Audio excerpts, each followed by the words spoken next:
গ্রামের মধ্যে আর্জেন্টিনা ঢোকার পরে নিজেই আত্মহত্যা করে সাথে সাথেই মারা গেল। আর্জেন্টিনা ব্রাজিলের পতাকা নিয়া, আর্জেন্টিনা ব্রাজিলের খেলা নিয়া। আর্জেন্টিনা কেন ঠকলো, ব্রাজিল কেন 2 ম্যাচ জিতে গেল?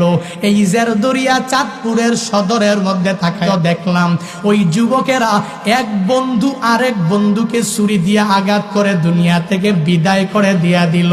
কেন করলি? একটু কি আমার মাওলার প্রতি শুকরিয়া তুই করতে পারস নাই?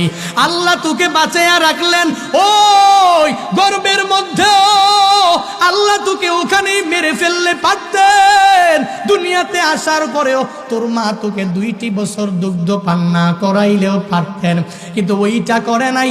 আল্লাহ তোকে মায়া করে করে বাঁচাইয়া রাখলেন।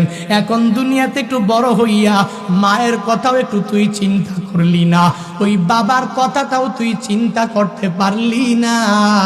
যেই যুবকেরা এক যুবক আর এক যুবকে মারামারি লেগে একজনে আরেকজনের আর্জেন্টিনা ব্রাজিলের পতাকা নিয়া, আর্জেন্টিনা ব্রাজিলের খেলা নিয়া নিজেরা মারামারি করে মরে গেল। আর্জেন্টিনার ক্ষতি হবে না, ব্রাজিলের ক্ষতিও হবে না, ওই কাতারেরও কোনো ক্ষতি হবে না, কোনো প্লেয়ারেরও কোনো ক্ষতি হবে না, বরং সারাটা জীবন ওই মাই তোমার জন্য চোখের পানি ফালাবে, ঠিক কিনা? কেন করো নিজের নিজের নিজের আপন ভাইটাকেও তুই নিজে ধমক দিতে দেরি করলা না, নিজের বোনটাকেও ধমক দিতে দেরি করলা না। ওই মায়ের সাথেও খারাপ আচরণ করো, ওই বাবার সাথে কেন তুমি খারাপ আচরণ করো? কোথায় খেলা, কোথায় কি? বলে হুজুর যার সাপোর্ট করি আর কিছু করি না, কিন্তু পাগলামি করো কেন? বলে আমার দল কেন জিতলো না? ওই যে ওই দিনও কুমিল্লাতে নিমসারের মধ্যে গ্রামের মধ্যে আর্জেন্টিনা ঢোকার পরে নিজেই আত্মহত্যা করে সাথে সাথেই মারা গেল। এই পাগলামি কেন করো? আল্লাহ তোরে বাঁচায়া রাখলেন, তুই কেন মরতে যাও?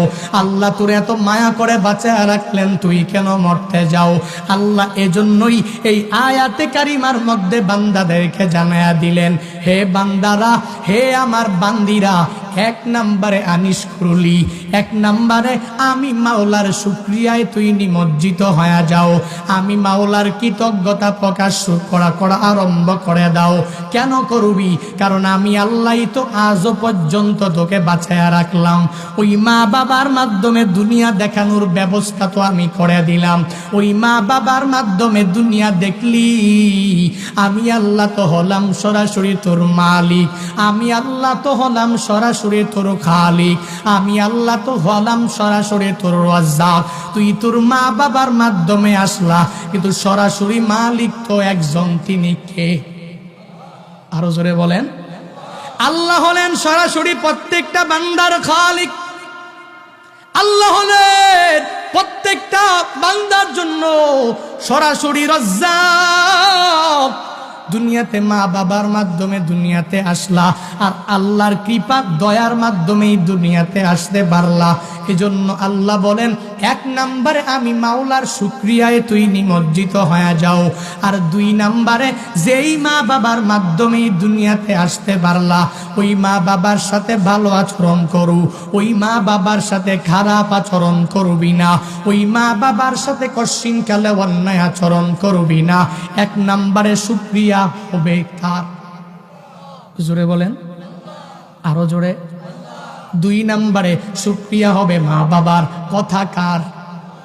আল্লাহ বলেন আনিস কুরুলি। 2 নম্বরে ওয়ালি ওয়ালিদাই। 1 নম্বরে আমি মাওলার শুকরিয়ায় নিমজ্জিত হয়ে যাও, 2 নম্বরে ওই মা বাবার শুকরিয়ায় তুই নিমজ্জিত হয়ে যাও। কেমনে হইবা? বলে মা বাবার থেকে দোয়া নেওয়ার মাধ্যমেই হইবা। ওই মা বাবার অসন্তুষ্ট মন নিয়া না, ওই মা বাবার থেকে বদদোয়া নিয়া তুই চলবি না। কারণ আল্লাহ তো ভালো করেই জানে এই বান্দা যখন মা বাবার সাথে মন খারাপ করে আচরণ করবে, আর ওই মা বাবা যদি সন্তানের ব্যাপারে বদদোয়া করে, আমার মাওলার দরবার পর্যন্ত তো বান্দা পৌঁছে যাবে।